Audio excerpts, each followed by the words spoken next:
Hello everybody and welcome to this edition of HCS Matters. I'm John Wright, the Public Relations Director for Hardin County Schools, and we're in Miss Jama Bennett's office here at James T. Alton Middle School. Kind of a quiet place because, Ms. Bennett, we just heard the fight song out in the cafeteria. You never know what you're going to run into around middle school, right? We just finished up hosting North Hardin's play, Arts and Humanities Madagascar, and then we were welcomed with our sixth graders demonstrating school spirit on the fight song. Cool. And now we're ready for HCS Matters. Okay, so we're talking today about the Energy Bus.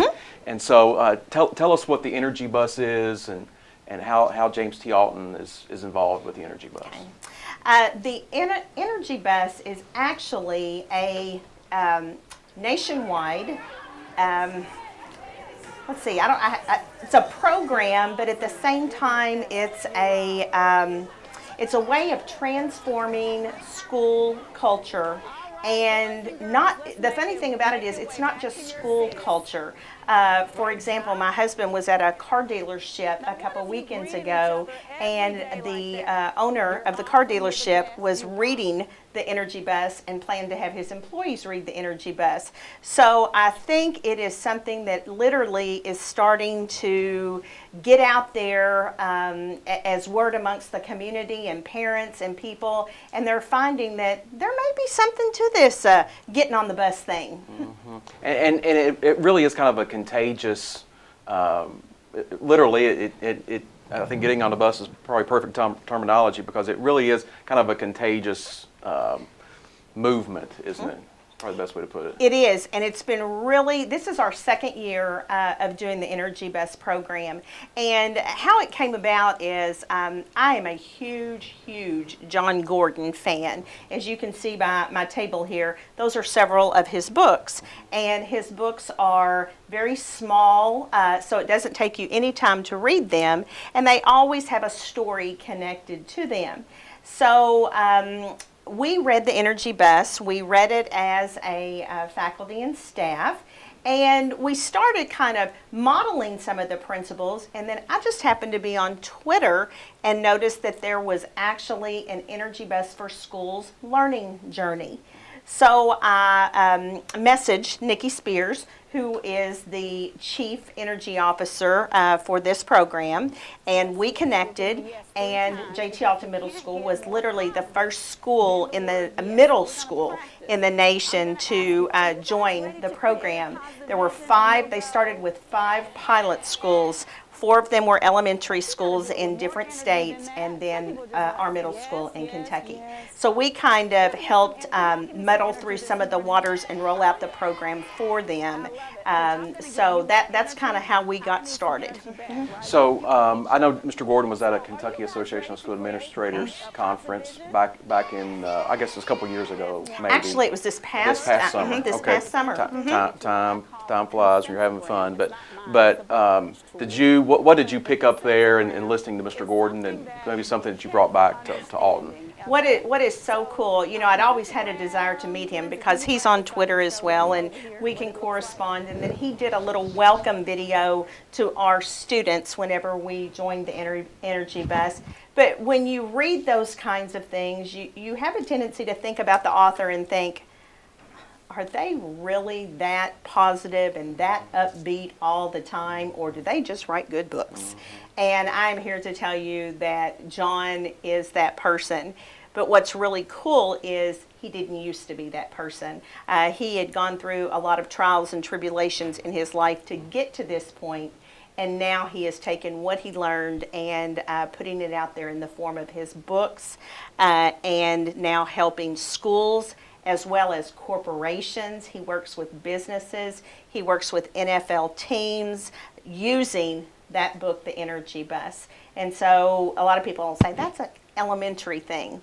Well, no, that's a life thing, because the skills that book shares are skills that we can use from the time we're little until the time we're very, very old. So talk about some of those skills, Ms. Bennett. What do you see in the Energy Bus? Well, like one of the first principles is you're the driver.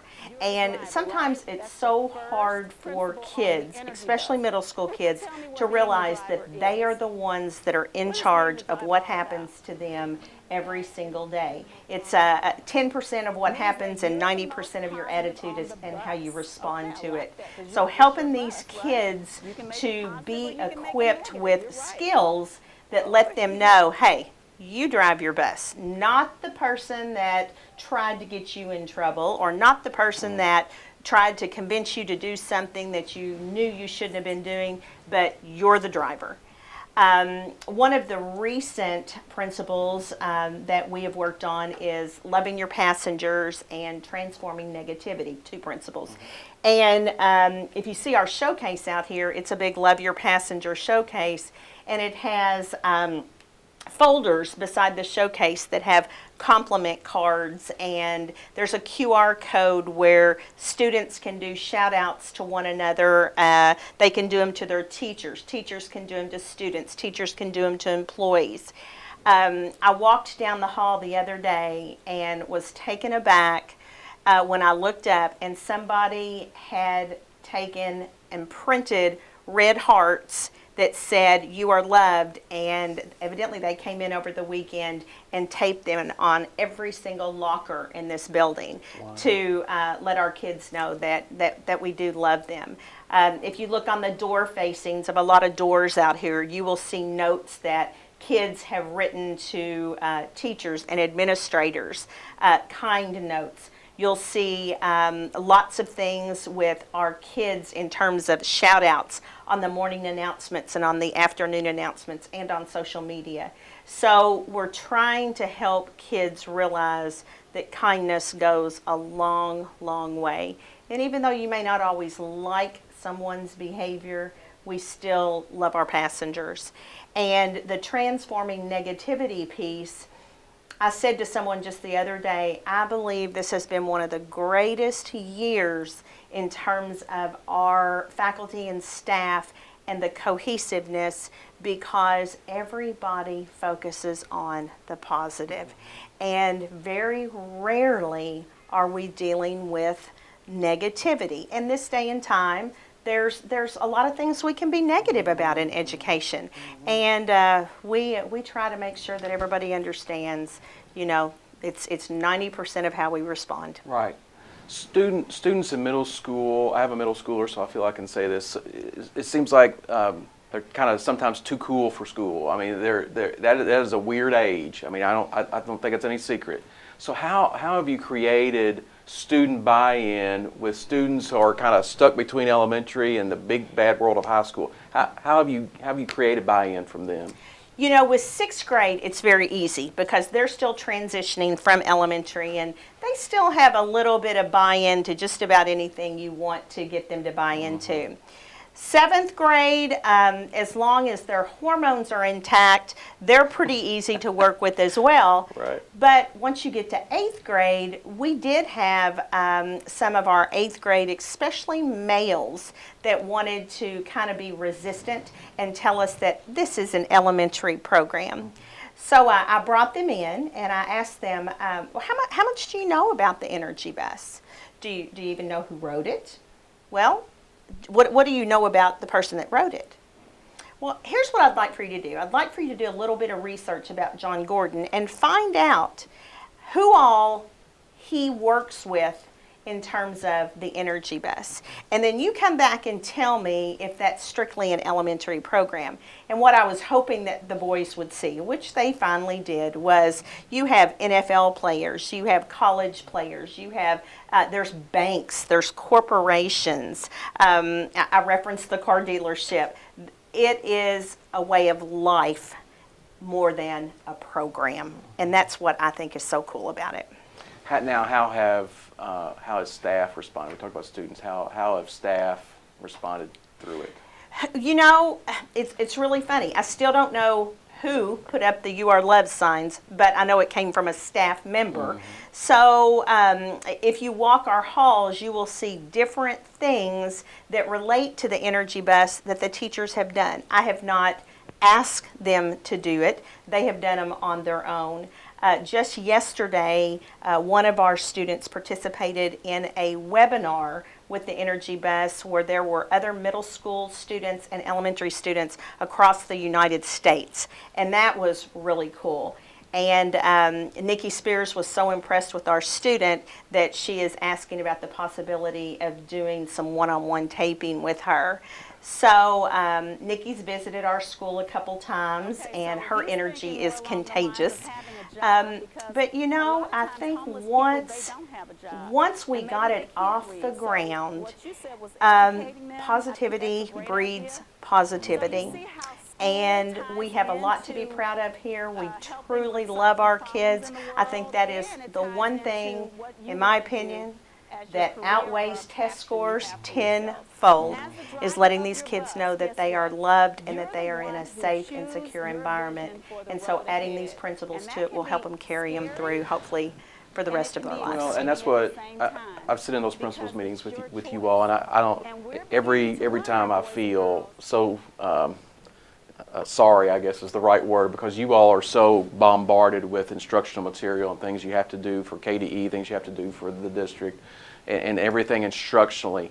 But how has this kind of, and not supersede is not the right word, but how has this become the main force at James T. Alton? I mean, obviously you're still interested in test scores, you're still interested in academic rigor, you're still interested in progression and instruction, but how has this kind of supplemented those things? Well, we have taken a growth perspective. We have kind of ditched the every student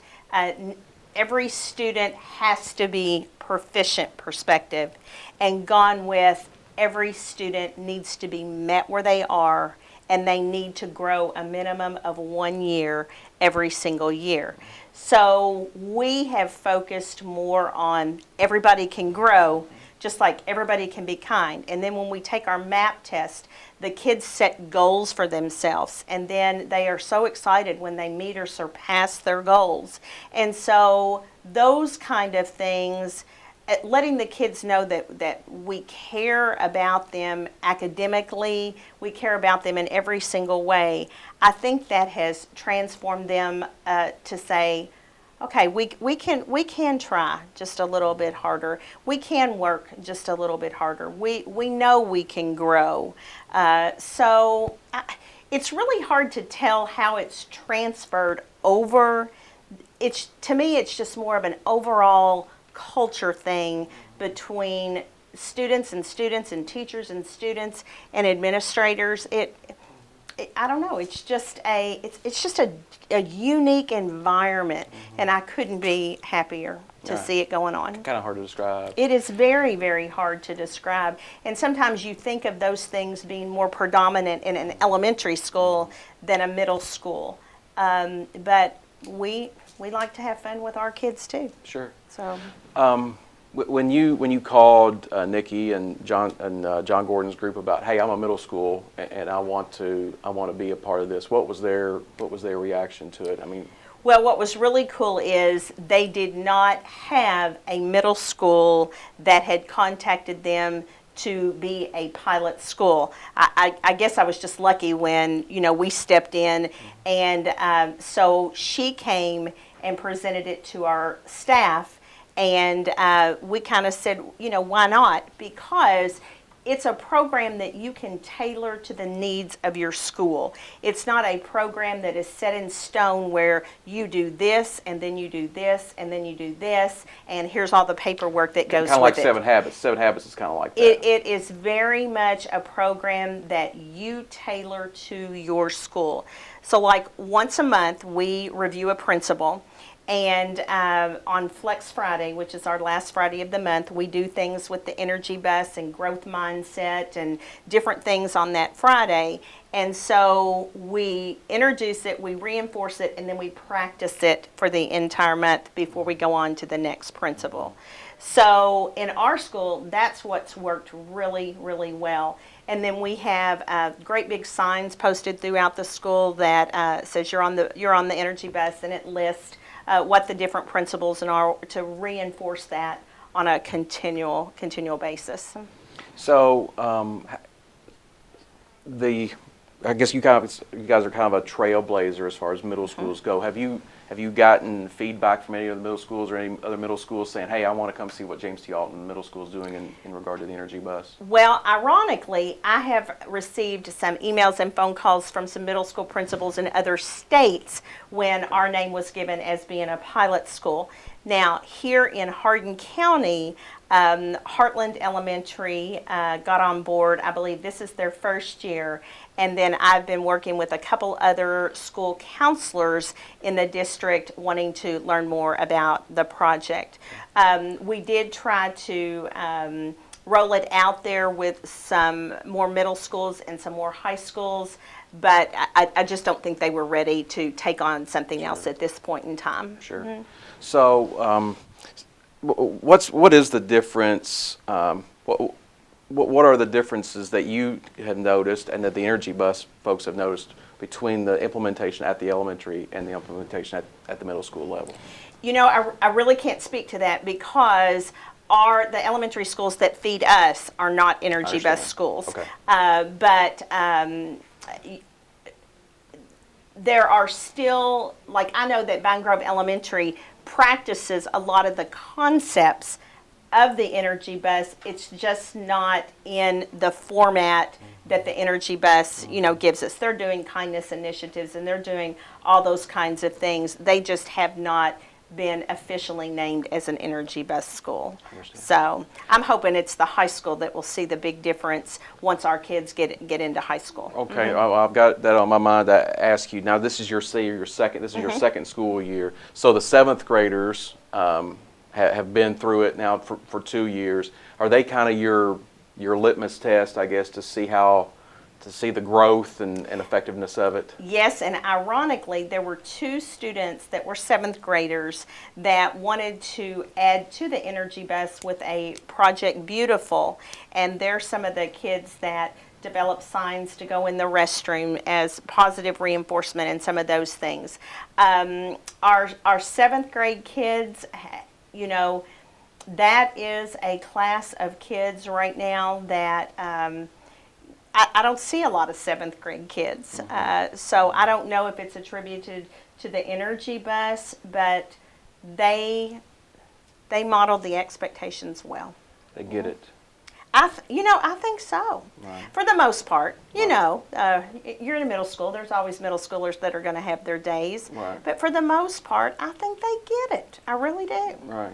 So Miss Quarter should be expecting big things when they arrive at her place in a couple of years. I really do. It would be really cool if the district could ever get to the point where there was a feeder pattern, like the elementaries who feed the middle schools, who feed the high schools, if they could all be on board and practice that same language from the time they're in, kindergarten all the way to the time that they graduate from high school. I just think that would be a phenomenal thing because they would walk out of Hardin County schools having such a solid educational foundation, and then have these kind of skills that transform over to the workplace. And I just see great things happening with it, and especially if more and more businesses become aware of the book and they utilize it in their businesses. The work that you've done with this, I mean, as you sit back and look on it, how rewarding is it for you as the captain of the ship here to look back and say, man, this has really helped to transform my building? Well, it was kind of, once again, I've got to go back to the You Are Loved signs that were on the lockers. I was headed upstairs to observe in a classroom, and I kept looking, and I'm like, oh my gosh, they're on every single locker. Where'd they come from? Wow, this even makes me feel loved. And so then I went to the 8th grade floor, and I noticed they're all in the 8th grade floor. And then the 6th grade floor, and they're all in the 6th grade floor. And yesterday we had a staff meeting, and I just reiterated over and over again what an awesome gesture that was. 1, for somebody to have taken the time to do it, and 2, for the kids to walk in here and walk down the hall and see those. And it's just... Yes, it's a wonderful, wonderful feeling, and I really feel strongly that when I'm gone, that they're going to stay on the bus and keep practicing those principles. So I'm going to ask you to get a little philosophical. In today's, over the last month, it's schools have been under the spotlight of things such as mental health and with the tragedies that have happened around our country. How and you can share your opinion here if you'd like, but how does things like this kind of help that mentality, that student mentality of, look, I can be positive, I can do things to help others, and not focus in on the daily grind that lead to the tragedies that lead to so much. One of the things that I have always been a believer of is the more open and honest and the more transparent you can be with kids, the better kids are going to understand. And I've always told our teachers, it's okay to discuss things that happen with kids. Just stick to the facts as we know them, because sometimes we can be very opinionated with our beliefs. One of the things that I shared was with the parents. I've shared this program with the parents and shared the principles with the parents. And I have said, ask your student to tell you what these principles mean. But as the horrific shootings became more predominant, and when the one happened in down in western Kentucky, I was devastated. And the one thing that was so critical for me was to make sure every child in this building had at least one adult that they felt comfortable talking to or telling if there was a situation they needed to be aware of. So I literally sent an email home to the parents after that shooting and said, here's the one question that you need to know the answer to from all of your children. Ask your child who is the one, or hopefully there's more than one, that you feel like you could talk to in terms of a crisis type situation, and make sure that your kid has one. If they don't have one, please contact one of the four of us immediately and let us know, because we need to correct that. So that's one of the big things, is that connection with the kids and with the teachers, and being able to let them know that we have a safe enough environment that you can talk to us if there's a problem. Mm-hmm. And yesterday I was working with a parent, and the parent said to me, I ask my son all the time, how's school's going? And, oh, it's fine. Oh, it's fine. He said, so tell me, who's your favorite teacher? Who's the teacher that you would go to in case you needed to talk to someone? And said, his son looked at him and said, that's a Miss Bennett question, isn't it? And the parent said yes, and she told us to know the answer to it. So, Well, you touched on it. So parents have, it sounds like they are buying into this as well, and they are supplementing what you're doing at school at home. I hope so. When you say buy-in, parents are not as involved physically in middle school as they are in elementary school. We have always found that our parents, if you need them, all you have to do is give them a call. I would like to think that they are talking to their students about the things that we're sharing with them. And eventually, I would love to see a parent night held to where the kids could literally come in and present the Energy Bus things to parents, and how they can roll over at home and in the community. But I guess we'll leave that to the next chief. You sound like you're going somewhere. So I know that you presented to the Board of Education about your work ethic certification program. And that is a program, we've talked a lot about that in the community, that goes on at the high schools. But knowing your ingenuity, I can see how you've kind of placed the Energy Bus and work ethic certification kind of hand in hand here at Alton. Is that a fair statement?